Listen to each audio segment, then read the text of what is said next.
Shalom, selamat pagi Jemaat Gereja Betani El Petrus Solo Baru. Mengucap syukur kalau setiap hari kita boleh mengalami kebaikan Tuhan, kita boleh mengalami setiap penyertaan Tuhan dalam setiap lini dalam kehidupan kita. Mari sebelum kita mendengarkan renungan sama-sama saya ajak untuk kita berdoa. Tuhan, kami mengucap syukur untuk setiap berkat-berkat-Mu, untuk setiap proses-proses yang boleh kami lalui Tuhan. Kami berdoa biarlah hari ini Tuhan kami boleh mengandalkan Engkau dengan sepenuhnya Tuhan. Biarlah setiap hal yang terjadi dalam hidup kami tidak mau menyelesaikannya dengan cara kami sendiri Tuhan, tapi ajari kami untuk kami bisa mengerti apa yang menjadi mau-Mu Tuhan. Terima kasih, Hamba-Mu serahkan semuanya Tuhan hari ini dalam tangan kuasa-Mu, hanya di dalam nama-Mu Tuhan kami berdoa dan mengucap syukur. Haleluya, amin. Saudara, kalau kita berbicara tentang penyembahan itu kan identik dengan ketika kita memuji Tuhan, ketika kita bersaat teduh. Hari ini saya mau share, saya mau berbagi tentang penyembahan itu sendiri, tentang memuji Tuhan, tentang menciptakan lagu-lagu rohani, tentang mendengar firman Tuhan. Itu seperti apa sih sebenarnya? Kenapa kadang-kadang dalam hari kita gitu ya, seringkali ada momen di mana kita itu merasa kok susah banget ya menyanyikan pujian ini, kok susah banget ya untuk berdoa, untuk bersaat teduh. Kenapa sulit sekali gitu? Rasanya seperti berat untuk menyanyikan lagu semisal satu pujian yang mengatakan Bapa terima kasih, Bapa terima kasih. Padahal kan itu sepertinya mudah gitu ya untuk menyanyikan pujian itu.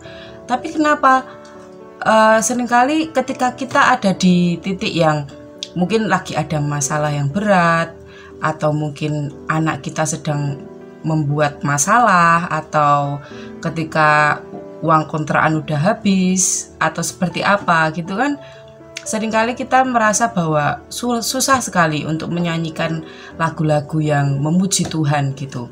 Nah, di sini saudara, saya mau share, saya mau cerita bahwa ketika kita menyembah Tuhan, kita itu perlu yang namanya iman, saudara. Kita perlu yang namanya iman. Apa sih itu iman?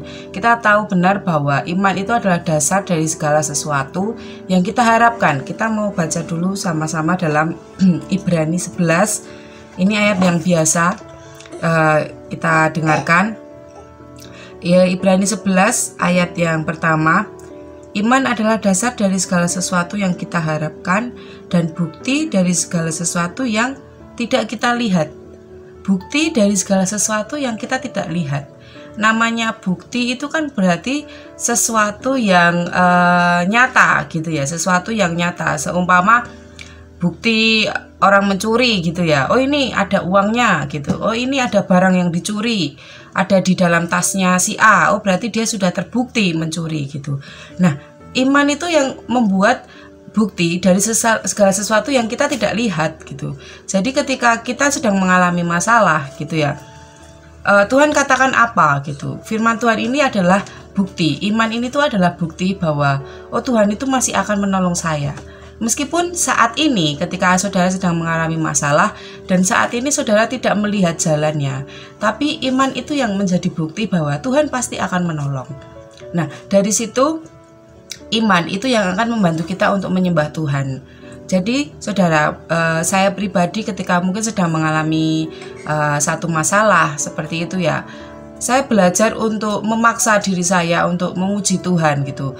Meskipun seumpama anak sedang sakit gitu ya, anak sedang sakit, padahal waktu itu masih sakit gitu, tapi saya memaksa diri saya untuk saya mau memujikan tentang hal-hal yang kesembuhan gitu. Seumpama oleh kuasa darah-Mu Kau telah tebus dosaku, kekudusan-Mu melingkupiku, kasih-Mu mengalir memulihkan hidupku.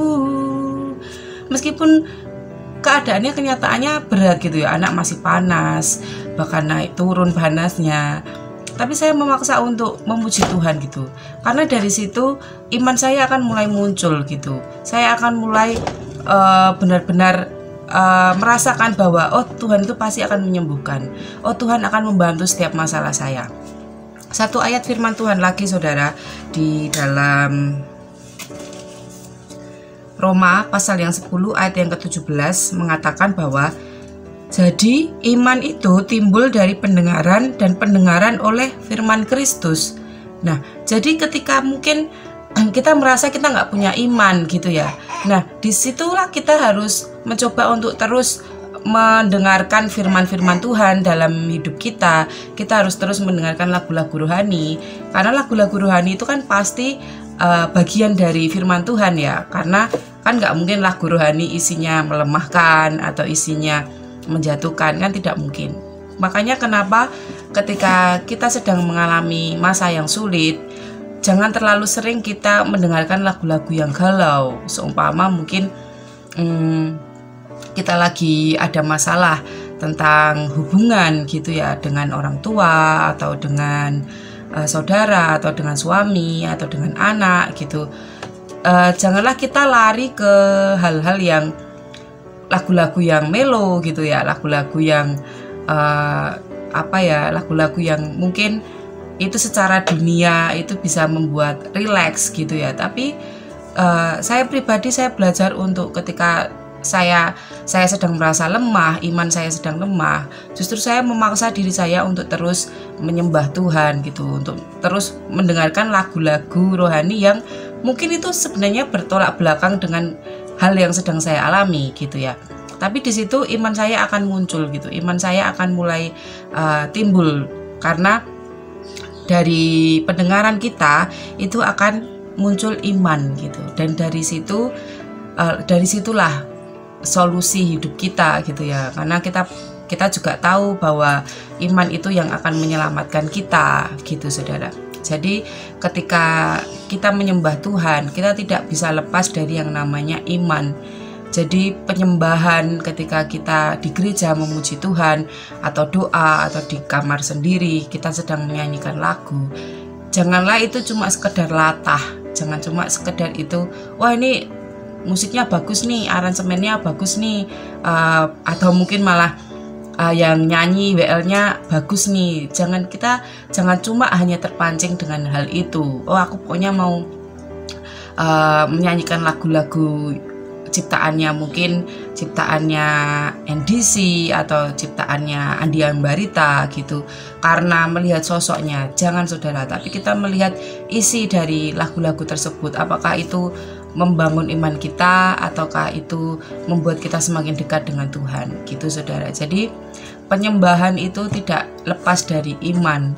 Ketika saudara merasa imanmu lemah, justru disitulah engkau harus memaksa dirimu untuk menyembah Tuhan, memaksa dirimu untuk terus membaca firman Tuhan.